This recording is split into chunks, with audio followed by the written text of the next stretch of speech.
John Lusk here of Lusk Archery Adventures. Serious testing, successful hunting. Today I'm going to be testing another Rage broadhead. Man, Rage makes a lot of different models of broadheads, and I picked up a bunch a little while ago. So slowly I'm working through them, and I gotta say, okay, I'll be honest, I've not been a big Rage fan over the years. But man, they've been getting a little bit better, a little bit stronger each time. In my other videos, I'm like, why don't you just make them stronger? They're great broadheads. Just make them more durable. And I don't know if they listen to me or listen to a bunch of other people out there, maybe listen to all of us, but they're slowly getting better and better. So today I'm going to be testing this two-blade chisel tip NC, okay, no collar or anything like that, broadhead. All right, and I'm going to be putting it through the rigors of my 2025 broadhead test process. And for a description of all that, please check out the video I posted earlier this year by that name, 2025 broadhead test process, and I'll explain it all to you. For most of the shooting, I'm using my new Elite Carbon Eon, loving it. And for the flight testing, I'm using my new Killer Instinct Logix crossbow, loving that as well. Using Bishop Archery, arrows and bolts for everything. All right, let's zoom on in here, check out this Rage, and then put it to the test.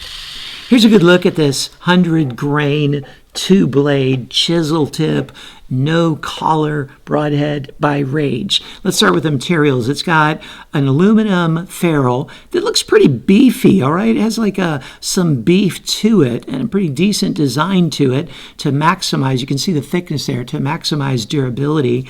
It's got a really nice looking chisel tip that looks like it's probably a stronger steel than most, so really nice chisel tip, and it gives a good wedge shape to it to aid in penetration. And then the blades are 0.035 inches thick of stainless steel blades. The overall dimension when it's open is 2 inches, and the way it works is upon penetration, the medium hits right there, and that forces those blades back in a slip cam design, and then they open up to reach their full cutting diameter of 2 inches. Now, I will note there's nothing that locks them open, right? I mean, there has to be pressure on these little things to keep them open, on these little deployment arms to keep them open, otherwise they close. But it doesn't seem to be a problem. I bet they're going to make a nice hole. And so they're held in place by friction. They're kept closed by friction. Again, no collar, no O-rings or anything like that. For resharpening, I would use either the Stay Sharp Guide Gray Guide or their new one called the Answer. So if you already have a gray guide, it'll work well with this. Or if you want to get the new one, the Answer, that'll work well with this and a lot of others as well. Really eager to put this Rage to the test and see how it performs.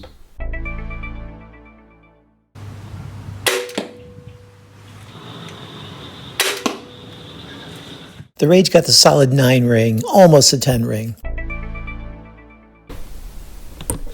It took 172 grams of force to cut through the wire, which is a 10 on a 10-point scale, plus a proportional bonus for being under the threshold of 200. It penetrated 7.5 inches. And here's the entrance hole, which is just about 1.25 inches rather than the full 2 inches. Now, on the one hand, that's not that uncommon on this medium for the mechanical blades to not reach their full cutting potential. On the other hand, that's a bit extreme, and so it's going to be docked just a little bit. I don't think it's going to be that big of an issue in most hunting situations, but it is noteworthy just the same. It took an additional 31 grams of force to cut through the wire, which is a 9.38 on a 10-point scale. It penetrated through 59 layers, which is an 8.43 on a 10-point scale. It's in really good shape after the 3 shots to the MDF. The blades just got bent back just a little bit. And here it is after the 2 shots to the steel plate. On the good side is it held together, which again is a big improvement over a lot of the Rage broadheads of the past.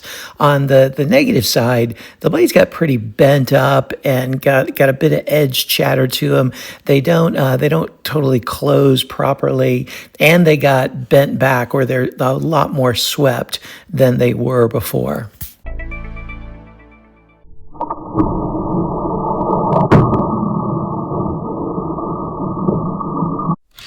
Here it is after all the durability testing. Man, it held up really well through the MDF and the steel plate. And that's saying quite a bit for a mechanical to hold up to all that. Of course, the blades got bent quite a bit in the steel plate. And then in the cinder block, the tip just broke off. I could never find the tip. It wasn't stuck in the concrete. I just couldn't find it. But the blades held in place. And there's a bit of wobble. This aluminum ferrule wobbles a bit. But man, in the last year, I'd say just the last year, the different Rage broadheads I've tested, a number of them have impressed me with their durability compared to the tests I've done in the past. And while this one, it has its weaknesses, it did much better than I would have expected, and much better than a number of other mechanicals. So what'd you think?